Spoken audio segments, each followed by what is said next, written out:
Good morning, my dear friends. In the last class, we have seen type 1 problems and type 2 problems. In the type 1 problems, you have seen how to calculate the moment of resistance of a section. And in type 2, you have seen how to design a beam. But now, in that type 2 problem, what you did was, you try to calculate what is the breadth of the beam. You have fixed approximately the breadth of the beam, and you have fixed approximately the effective depth of the beam and the overall depth of the beam. Okay, sir? And also, you have fixed how many main steel bars are required. Okay, these are your main steel bars. Either here or here or here.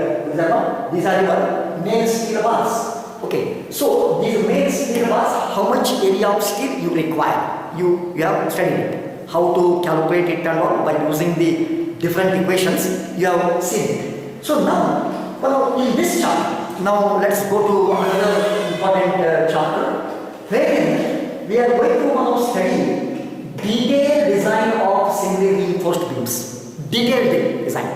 See now, I think you might have visited some of the construction work, wherein in the formwork they have kept the reinforcement cage. What's that now? For example, I will tell you, if you have seen any reinforcement in the beam, especially in the formwork, whenever they lower down the cage of the reinforcement inside the formwork, but you are not observed only the main steel like this. Here in this figure, main steel is coming out of your blackboard. Here I have shown two main steels here now. Two main steel. These main steel bars are coming out of your blackboard like this. So now, along with this, you might have seen some more reinforcements. Some more reinforcements maybe on the top here. Top, two more reinforcements I have kept. And some bars are like this. Some bars are like this, and some bars you would have seen that they are bent up like this. See, what are these things? Why we should provide all these things? Actually speaking, I said you that since concrete is weak in tension, you provide main reinforcement in the tension zone. I have said, but along with this, there are some other reinforcements. Why they are required? Let us try to see now. Let us try to see them under the heading of this shear. So what exactly this shear is and how this shear is going to play an important role in our RCC, let us try to see now. See now. So a small theory is there now. After this, we are going to start a detailed design problem. See now. If I take any simply supported beam, you know that whenever I load the beam tries to bend. The beam tries to bend like this. So now you know that maximum bending moment will occur at the center. Am I right? Maximum bending moment will occur at the center. And also, you know that maximum shear force will occur at the support section. I think if you go back to your structural analysis, you have seen that maximum bending moment will occur at the center, but maximum shear force will occur at the support section here. Am I right? So now, since shear exists here, shear is maximum at the support section here and here. So now it has been observed practically that there are some cracks at the end. There are some cracks in the RCC beam which are going to occur at the end. And these cracks are due to the shear. Since maximum shear is down here and here, you will see some diagonal cracks, something like this on the beam. So now I will call them as shear cracks. Because these cracks are mainly because of the shear stress or the shear force which exists in this zone or in this zone. See now, this is one part. Now what I do,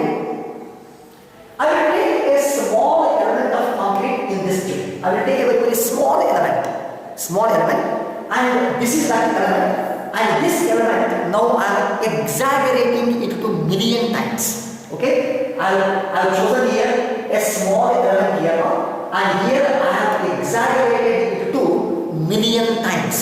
So now your small element may look like this. What's that now? And this small element, which I have taken it in the shear zone, either here or here, but you will see that this element show a diagonal crack, something like this.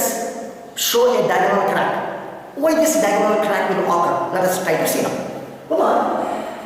I think you have studied in your structural analysis that if I take a small element like this, on this element, there are complementary shear stresses. Am I right? I think you might have heard the name, something called complementary shear stresses. Okay, so complementary shear stress means one shear stress will act on this face and another shear stress will act on opposite face, but in the exactly opposite direction.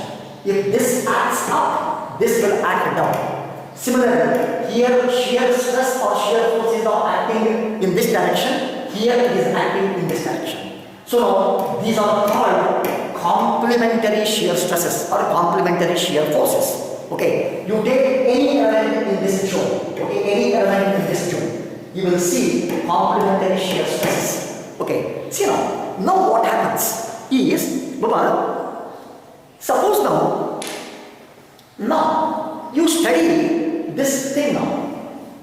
This shear force I will take now. In a sense, this shear stress and this shear stress I will take now. But if I take these two shear forces or shear stresses, the resultant will act in this direction. Alright? The resultant of these two will act in this direction. If I take this shear stress and this shear stress, their resultant will act in this direction. Is it right? Yes, this is the resultant of these two. This is the resultant of these two. Am I right? In a sense, now what happens is your block, your concrete block or that small element block, this concrete block is now subjected to a diagonal tension. Am I right? It is subjected to a diagonal tension, something like this.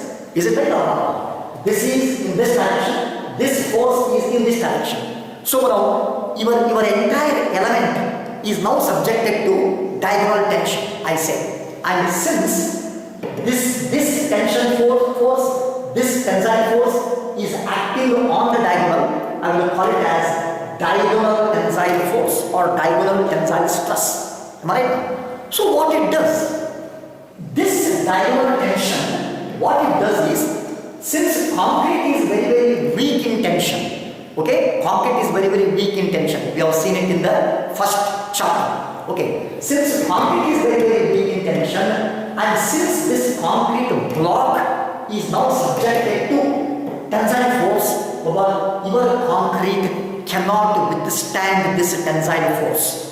So now automatically, since your concrete is very, very weak in tension, okay, a crack will occur in this direction.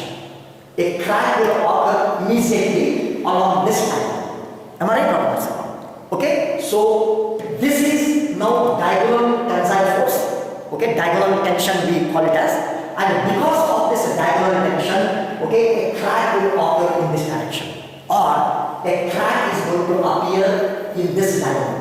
Am I right, Dr. So now what happens is, if at all I want to keep these two concrete blocks intact, if at all I want to keep them intact, either I will put some reinforcements like this incline, or I will keep some reinforcements vertical, something like this. Am I right? These blue lines indicate they are the inclined bars that I have kept here. Here now these blue lines indicate that they are the vertical reinforcements that I have kept. See now, by keeping these reinforcements either inclined like this or vertically like this, but now you will see that these two blocks will not be separated out that easily. Am I right, sir? They are not get separated out. Because this reinforcement or this reinforcement will hold these two blocks tightly. They are not going to be separated out. So now that is the reason why these reinforcements, whichever I have kept inclined or whichever I have kept straight, vertical, they are called shear reinforcements. They are called shear reinforcements. So now, since shear force is maximum here, and if at all I want to keep these two blocks intact, but either I have to provide the shear reinforcements in the form of inclined bars or in the form of vertical bars. Is it about? This is the basic of your shear. So, depending upon this theory, okay, see now, shear can be resisted in RCC beam either by providing vertical bars. They are known as vertical stirrups. Vertical bars means it is this. These vertical bars